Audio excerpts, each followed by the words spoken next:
Hello friends, இன்றைக்கி நாம் சீரக சம்பா மட்டன் பிரியாணி எப்படி செய்யலான்னு பார்க்கலாம். இது செய்கிறது ரொம்பவே ஈஸி. வாங்க ரெசிபிக்குள்ளே போகலாம். இதுக்கு முதல்ல நாம் பிரியாணி மசாலா ரெடி பண்ணிடலாம். இந்த மாதிரி ஃப்ரெஷ்ஷாக மசாலா அடித்து செய்யும்போது உங்கள் பிரியாணி ரொம்பவே வாசனையாக ரொம்ப சுவையாக இருக்கும். இந்த மசாலாவுக்கு ஒரு பிரிஞ்சி இலை போட்டுக்கோங்க. இந்த மாதிரி சின்ன சின்னதாக 4 துண்டு சின்னமன் அதாவது பட்டை சேர்த்துக்கோங்க. 5 கிராம்பு, ஒரு சின்ன துண்டு ஜாதிபத்திரி, 4 ஏலக்காய் சேர்த்துக்கோங்க.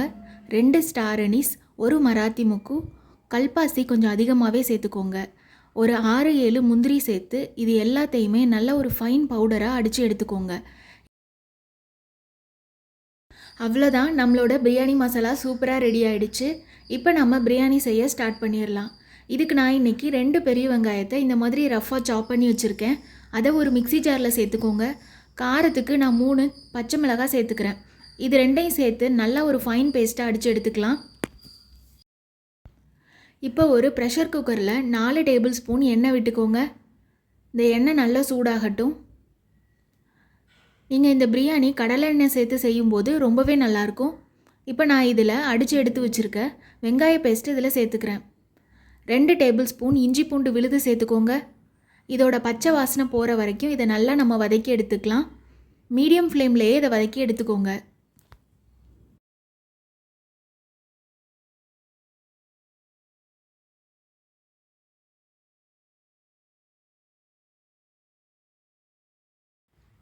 இந்த வெங்காயம் நல்லாவே வதங்கி வந்துருச்சு. இப்போ நம்ம ரெடி பண்ணி வச்சுருக்க பிரியாணி மசாலாவை இதில் சேர்த்து நல்லா வதக்கி எடுத்துக்கலாம்.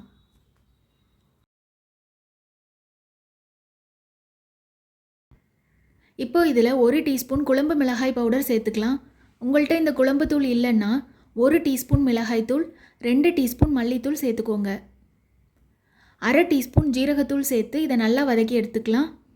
இதில் கொஞ்சமாக தண்ணி சேர்த்து நல்லா வதக்கி எடுத்துக்கோங்க.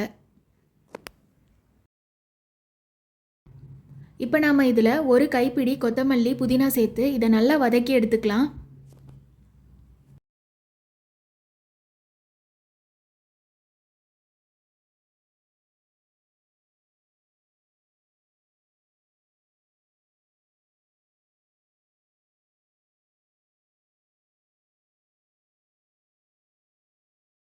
இப்போ நான் இதில் இந்த பிரியாணிக்கு தேவையான உப்பு சேர்த்துக்கிறேன்.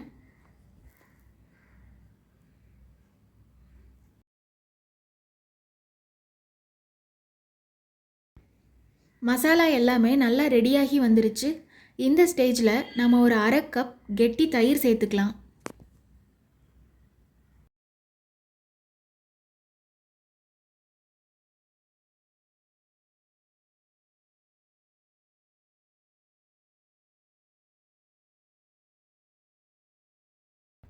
இன்றைக்கி இந்த பிரியாணிக்கு நம்ம 300 கிராம் மட்டன் சேர்த்துக்க போகிறோம். அந்த மட்டனை நான் ஆல்ரெடி வேக வச்சு எடுத்து வச்சுருக்கேன். 1 டீஸ்பூன் இஞ்சி பூண்டு விழுது, 1/2 டீஸ்பூன் மஞ்சள் சேர்த்து 5 விசிலுக்கு ப்ரெஷர் குக் பண்ணி தனியாக எடுத்து வச்சுருக்கேன்.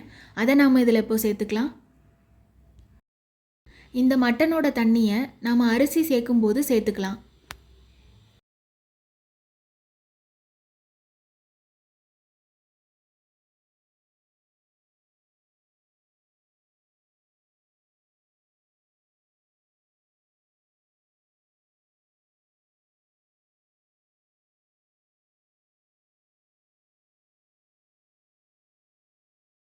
இப்போ நாம் இதில் 30 நிமிஷம் ஊற வச்சு எடுத்து வச்சுருக்க சீரக சம்பா அரிசியை இதில் சேர்த்துக்கலாம்.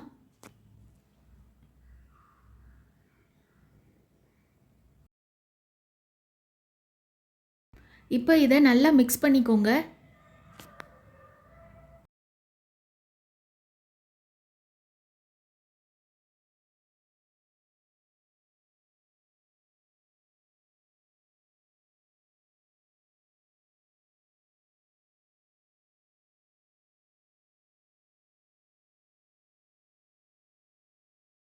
இதில் நான் இன்றைக்கி தண்ணிக்கு பதிலாக வேக வச்ச மட்டன் சூப்பையே இதில் சேர்த்துக்க போகிறேன்.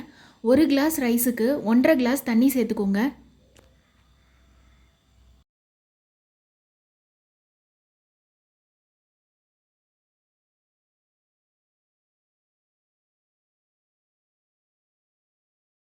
இதை நல்லா மிக்ஸ் பண்ணிவிட்டு 1 நிமிஷம் கொதி வர்ற வரைக்கும் நம்ம வெயிட் பண்ணலாம்.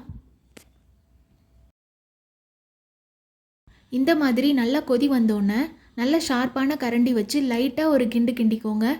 இப்போ இதில் மூடி போட்டு ஒரு 10லிருந்து 12 நிமிஷம் இதை லோ ஃப்ளேம்லேயே நம்ம தம்மில் வைக்க போகிறோம். 10 நிமிஷத்துக்கு அப்புறம் விசில் வரலைனாலும் இதை நீங்கள் ஆஃப் பண்ணிவிட்டு ஒரு 5 நிமிஷம் அதை அப்படியே ரெஸ்ட்டில் விட்டுருங்க. 5 நிமிஷத்துக்கு அப்புறமா இதை ஓப்பன் பண்ணி ஷார்ப்பான கரண்டி வச்சு இந்த மாதிரி மெதுவாக எடுத்து விடுங்க. ரைஸ் ரொம்பவே பர்ஃபெக்டாக வெந்து வந்திருக்கு. ஒன்றோடு ஒன்று ஒட்டாமல் நல்லா உதிரி உதிரியாக சூப்பராக இருக்குது. ஃபைனலாக இது கூட 1 டீஸ்பூன் கீ ஆட் பண்ணிக்கோங்க. அவ்வளோதான், ரொம்பவே அட்டகாசமான சீரக சம்பா மட்டன் பிரியாணி சூப்பராக ரெடி ஆகிடுச்சு.